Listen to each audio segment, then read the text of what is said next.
So what I'm going to do, I'm going to refer to one or two other things, then I'm going to stop and kind of open it up to see if there was something that I didn't cover. But I want to actually mention some things that relate to the question I asked earlier about why it is that even though information is available, most of us don't seem to pay a whole lot of attention to it. And it's because the legacy of slavery, which involved the removal, certainly from the public eye, of any in-depth knowledge about who we are, right, was so successful that it captured the mind. It literally captured the mind, the enslavement of the mind, imprisoned motivation, imprisoned our perception, how we perceive the world, and put us in a web of an anti-self mindset. Anti-self. In fact, Dr. Naeem Akbar, some of you may have heard of Dr. Naeem Akbar. He wrote a book a few years ago called Chains and Images of Psychological Slavery. And he talked about how our minds had become enslaved because of the lack of knowledge. And he said that that lack of knowledge resulted in other people's knowledge being placed in our heads, which produced an anti-self disorder. So we then look at our phenotypes, our physical appearance, and think there's something wrong with us because we are dark olive, or because we have curly hair, or because our lips are full, or because our noses are broad. That mindset was the result of the enslavement of the mind, because the system of enslavement had to utilize not just physical chains, but creating a new worldview that made people see themselves as legitimately oppressed. To legitimize oppression in a person's mind, you have to make them think, this is all there is for me. This is what I'm supposed to do. And yet the result of that, on some level, I would say on a subconscious level, is you still have people very angry. I was talking to one of the cab drivers earlier today, and he told me, he said, he found out that I was a teacher. He said, brother, what is wrong with so many of our young people? He said, I asked this young man, he said, he said, if there was something I could do to help you. This is a young man who got into a whole lot of trouble here in Chicago. He said, what can I do to help you? He said, this young man told me, he said, you could beat up my father. He said, beat up your father? He said, what do you mean? He said, he's not been there for my brother or my mom. His absence just caused so much pain and heartache, and I just feel like that would probably make me feel better. And I said, again, this is the root of a lack of self-knowledge with a whole lot of anger and not knowing the source of the anger. That's why most traditions will tell you, be it Moorish science or any ancient Buddhism, Taoism, Confucianism, be still. In some way, it's saying, be still. What I tell my students, and I explained this to him, I said, we're living in an environment of weapons of mass distraction. Those weapons of mass distraction is largely what keeps us from being able to be still a moment. As I say, catch your breath, think deep. Not even just think deeply. Be still, go inside. This brings us back around to this meditation aspect. Because when you do that, we already are told, the nearest place that we meet Allah is in the heart. But we're in an environment that's trying to keep us so frenetic.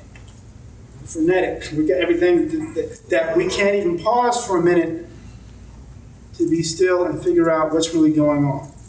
And if there's anger there, track it. Why am I angry? I don't know if anyone has ever read the book by Ta-Nehisi Coates, Between the World and Me. It's an excellent book. It's an excellent book, in fact, if you're trying to get young Asiatic men to have a clearer understanding of what's going on in the world. I take off, as they say, my hat to Ta-Nehisi Coates, because he's written something that essentially is compelling young men, mostly young men, to begin to think more deeply about what is motivating that anger. From there, then we can start talking to them about higher issues about who are you? Do you know who the Moors are? Because you have to one of the things that I've learned, to get people to come in, you have to meet them where they are at. And I can't just go to somebody and say, come on, you just join the temple. What's wrong with you? Join the temple. So I don't know nothing about the temple. What are you talking about? But then again, well, why are you in it? Because you seem like you got some sense. Although I had one person say to me who didn't know anything about the real history of the Moorish Science Temple, I thought you were too smart to be in something like that. This was another academic who didn't know anything about the Moorish Science Temple, other than a blip that they'd read in an encyclopedia that was written about 30 years ago. And I said, actually what I said was that was why I wrote the book, meaning my book. Why don't you read it? Right? Because it was written for people to understand the logic of the Moorish Science Temple as a movement. Drew Ali didn't pull this stuff out of his fez and make it up. There is a historical precedent for everything that he laid out. And as I, have said earlier, if we ever needed a time to embrace what is contained in our Moorish literature, this is it. If you look at what's happening in the world. But the problem, like I said, is so many of us are overwhelmed by the weapons of mass distraction. And we're not slowing down enough to actually and breathe. So wait a minute. The holy breath is going to give me the ability to figure out what's happening around me, to get that clarity. Right? I mean, all that is there, but that's the nature of the beast. I'm going to share a quote with you that's from a fascinating experiment that was done first in the late 70s and 80s. There was a hypnotist who also was trained in psychology named Dr. Bernard, called Dr. Bernard Amexem. And he said, well, actually, before I tell you this, let me tell you what he did. He hypnotized people, telling them that they had no past. Think about that for a moment.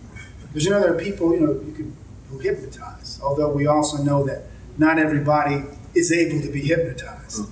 Certain personality types are more easily inclined to be hypnotized. That's another issue.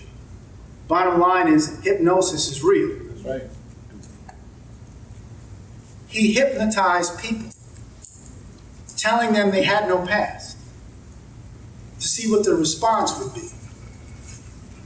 He hypnotized other folks and told them they had no future, to see what the response would be. And he hypnotized others and told them you have no present, to see what their response would be. Let me tell you what he found. He said life must carry some sense of direction, from past to present, or present to future, to seem worth living. People who are given a present that is shorn of a past, meaning past is removed, and a future, become preoccupied with death and behave like schizophrenics. When I look at the status of the black community, black, according to science, means death. I see a lot of folks, especially a lot of young people, preoccupied with death and acting like they're schizophrenic. Like the young man who said he hated his father and wanted to, that's your father who gave life to you. As he spoke to him, meaning this cab driver, the young man evidently told him, I know it's not right. He said, I actually love my father. That's why I'm mad at him. That's where the anger comes from. I want him in my life. I'm mad that he isn't, so that's why I said about you beating him up. That behavior of being unsure is related to the fact that in that example, his father represented his past, right, and his future. Because in looking at his father, he's looking at himself to a degree also into the future. Now, put that on a whole group of people, shorn of our past, or an obfuscated past, and you'll see the same schizophrenic behavior, struggling to try to figure out, who we are and what we're supposed to do. Bobby Wright, who was another psychologist, focused on what's called black psychology, or I say African-centered psychology, talked about menticide. You've heard of genocide. Menticide was the intentional destruction of an ethnic group's collective mind, or the oppressive imposition of another culture on that group. The oppressive imposition, right? Meaning it's not meant to empower, it's meant to oppress. It's meant to subjugate. But that was his definition of menticide. And then I'll read one more quote, and then I'm gonna stop and open it up for conversation. An African British scholar, and this is by his own definition, filmmaker named Owen Alik Shahada, made an important and relevant point when he described black. He said, black is a construction which articulates a recent social political reality of people of color or pigmented people. Black is not a racial family, an ethnic group, or a super ethnic group. Political blackness is, thus, not an identity, but moreover, a social political consequence of a world which, after colonialism and slavery, came into existence in those colored terms. The word black has no historical or cultural association. It was a name born when Africans were broken down into transferable labor units and transported as chattel to the Americas. That was one of the best summaries I've ever seen on how to describe black and its origins or its roots. The late Kenyan political scientist Ali Mazrui also said Black Americans were the only subgroup of Americans whose official name is racially based. Everybody else has a nationality. And yet no one, again, goes back to the menticide and the idea of slavery capturing the mind. I don't know how many times I say it, but I always say it.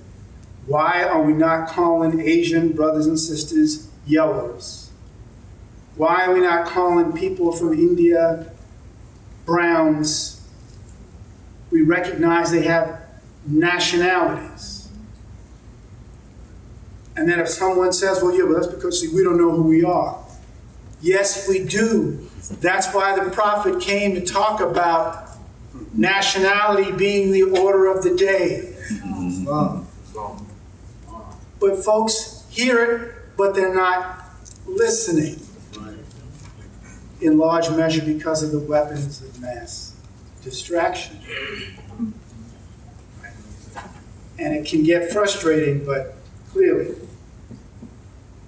we know that victory is sure. All right, Moors, I'm going to stop there. If there's any questions or comments, if I think of anything else, then I'll go with that. Islam. Islam. Thank you for the conversation.